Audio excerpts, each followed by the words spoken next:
On May 8, 1945, the most feared police force in history ceased to exist.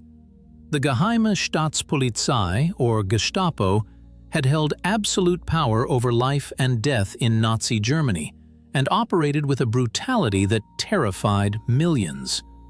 Before we uncover their escape routes, make sure to subscribe and hit the bell. We're investigating history's darkest secrets every week, and you won't want to miss what we find next. Thousands of its agents were gone when the smoke cleared over the ruins of Berlin. They did not simply vanish into thin air. Instead, they walked away into new lives, new jobs, and even new intelligence agencies.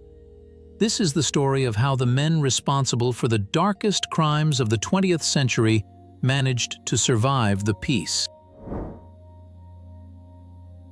Make sure you are subscribed to the channel before we track them down. We investigate history's most protected secrets every week. The disappearance began before the surrender.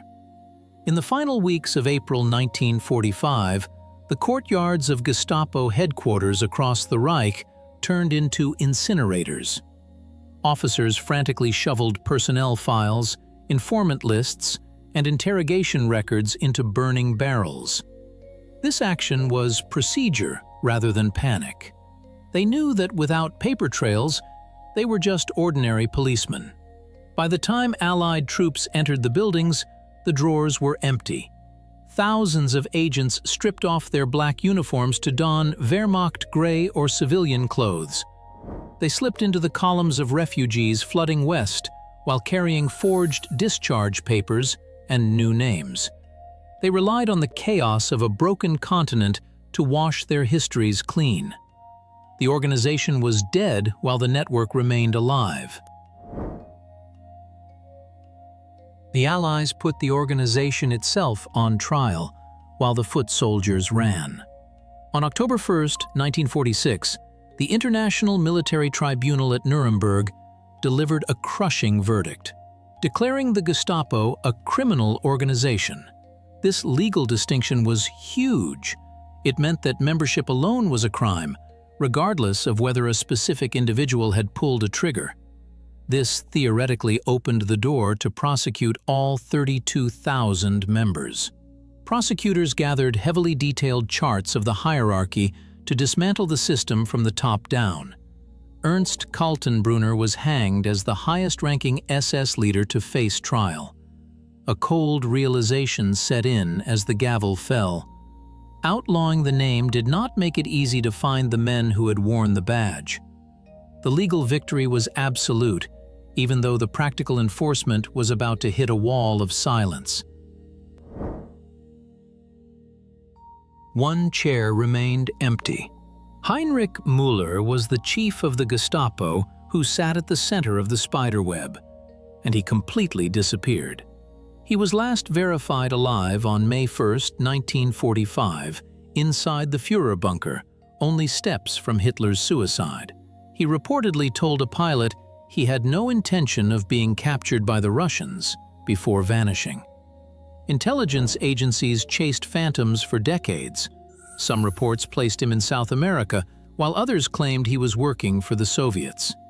A grave marked with his name was exhumed in Berlin in 1963. But the bones belonged to 3 different people, and none of them were Müller. The head of the secret police remains the most senior Nazi figure never captured or confirmed dead. This unsolved mystery has haunted investigators for 80 years. The destination for those who made it out of Europe was often Argentina. A complex system known as the Ratlines moved fugitives from safe houses in Austria and Italy to the ports of Genoa and Rome. Sympathetic figures within the Catholic hierarchy, like Bishop Alois Hudal, provided Red Cross passports with false names. This was a highly organized operation, rather than a rogue effort. Adolf Eichmann used this route to become Ricardo Clement in Buenos Aires, and Joseph Mengele followed him. These men lived in German-speaking enclaves in South America instead of hiding in jungles. They held reunions and toasted the old days. The Argentine government under Juan Perón actively welcomed them because they valued their technical and military expertise over their criminal pasts. Not everyone had to run. Some were invited to stay. American intelligence priorities shifted rapidly as the Cold War froze relations between East and West. The enemy was communism rather than Nazism. Nobody knew how to fight communists better than the Gestapo. The U.S. Counterintelligence Corps made a controversial pact. They recruited Klaus Barbie to use his network of informants rather than prosecuting him. The Americans sheltered Barbie in a safe house in Germany for years and paid him a salary, while the French government frantically hunted him for war crimes. The CIC helped him escape to Bolivia when the pressure increased in 1951. This decision marked a dark chapter in U.S. intelligence history. This recruitment was systematic rather than an isolated incident. General Reinhard Gehlen convinced the Americans that his network was indispensable as the former head of Wehrmacht intelligence on the Eastern Front. He formed the Gehlen Organization, which later became the West German Federal Intelligence Service. Gehlen needed experienced agents regardless of their background. Estimates suggest that at least 100 former Gestapo and SS officers found a home in the Gehlen Organization. Men who had organized mass murder were now writing reports on Soviet troop movements. Their pensions were secured by the very democracies they had once tried to destroy. The West decided that a strong intelligence defense was worth the moral price of employing murderers. The story was similar across the Iron Curtain. The Soviet-backed East German regime claimed to be rigorously anti-fascist and purged Nazis from public life with aggressive propaganda. However, the Stasi found the old skills useful. They needed experts in interrogation, surveillance, and psychological intimidation. The men who had created these methods were the obvious choice. Former Gestapo agents were quietly recruited as informants and operatives for the Ministry for State Security, even if the numbers were lower than in the West. Some Stasi officers allegedly replied that they learned their techniques from the Gestapo. The uniforms changed from black to gray, but the methods of control remained intact. The return of the Gestapo in West Germany became law rather than remaining covert. The government passed legislation in 1951 under Article 131 of the Basic Law. This allowed civil servants who had been ousted during the denazification process to apply for reinstatement. The result was a large number of former Nazis returning to the police and judiciary. High statistics emerged by the mid-1950s. Over 70% of the senior officers in some regional police forces were former SS or Gestapo members. The men who had rounded up dissidents were now the men directing traffic and investigating burglaries in the new democracy. They had successfully argued that they were merely civil servants doing their duty. The new state welcomed them back because it was desperate for manpower. The infiltration reached the highest levels. The Bundeskriminalamt is Germany's equivalent of the FBI. It presented itself as a modern and democratic institution for decades. However, the reality was buried in the personnel files. A 2011 government study revealed that 2 out of every 3 leading officials in the agency in 1959 had been members of the SS. 33 of its senior leaders had served in the Gestapo. These were commanders who had organized death squads rather than low-level clerks. They shaped the culture of the West German police for a generation by protecting each other and stalling investigations into their own pasts. The perpetrators were running the station. A collective silence covered Germany throughout the 1950s. The economic boom was active, and nobody wanted to investigate recent history. The general attitude was to move on from the past. Prosecutors who tried to pursue Gestapo crimes found themselves blocked by superiors who were often former Nazis themselves. Witnesses were afraid to speak out because the local police chief might be the same man who arrested them in 1944. It was a safe era for the perpetrators. They rose to become mayors, judges, and corporate directors. The Gestapo had officially died, but its members were enjoying the prosperity of the peace they had fought to prevent. This silence ended in May 1960. Israeli Mossad agents snatched Adolf Eichmann from a street in Buenos Aires and smuggled him to Jerusalem. His trial was the first time the world truly saw the face of the desk murderer. Eichmann was a boring and balding bureaucrat who claimed he was just following orders rather than a screaming monster. The trial was broadcast globally. A new generation of Germans asked their parents what they did during the war. The capture of a top Gestapo figure proved that the Ratlines were real. It terrified the thousands of former agents hiding in plain sight.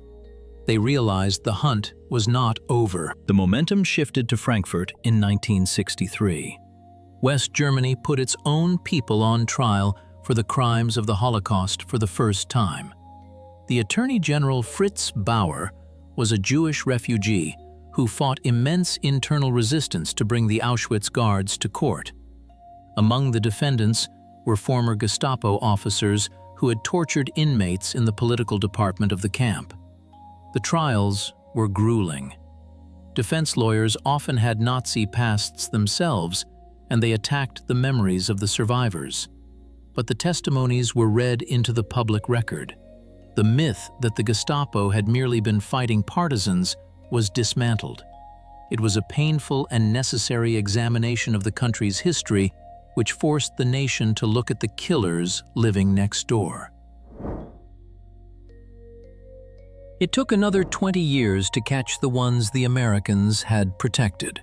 Klaus Barbie lived comfortably in Bolivia, where he advised military dictatorships and reportedly assisted in the capture of Che Guevara. The famous Nazi hunters Serge and Beat Klarsfeld never stopped tracking him. A new Bolivian government finally expelled him to France in 1983. The Butcher of Lyon was an old man now, but the French courts showed no mercy. His 1987 trial delivered delayed justice. He was sentenced to life in prison for the torture of the French resistance leader Jean Moulin and the deportation of Jewish children. The protection from the CIA had bought him time, but he could not escape judgment forever. The hunt turned into a race against time as the 21st century dawned. The powerful Gestapo chiefs were dead, while the lower-ranking officers and guards were now in their 90s. A change in German legal interpretation in the 2000s and 2010s allowed prosecutors to charge individuals with accessory to murder simply for functioning within the extermination system. This led to a final wave of trials for extremely elderly men and women. It was largely symbolic because many were too frail for prison. The message was clear that there is no statute of limitations on genocide. The organization that believed it would rule for 1,000 years spent its final decades in fear of capture. The Gestapo is a historical artifact today and is studied in the archives that were not burned. Its post-war survival teaches a harder lesson about justice. We often assume that criminals go to prison when evil regimes fall. The reality of 1945 was far messier. The Gestapo dissolved, but its elements were absorbed into the Cold War world. They built rockets for superpowers and ran intelligence networks for democracies. They also policed the streets of the nations that defeated them. They proved that utility often outweighs morality, and that powerful people will protect a monster if he is useful enough. The story of the Gestapo after 1945 is about integration as much as escape. While a few famous criminals faced the hangman, thousands more died in their own beds, surrounded by grandchildren who never knew the source of their pension checks. Justice was the exception rather than the rule. The world moved on because it had to. The marks of that compromise remain visible if you know where to look. Hit like and subscribe if you found this history lesson valuable.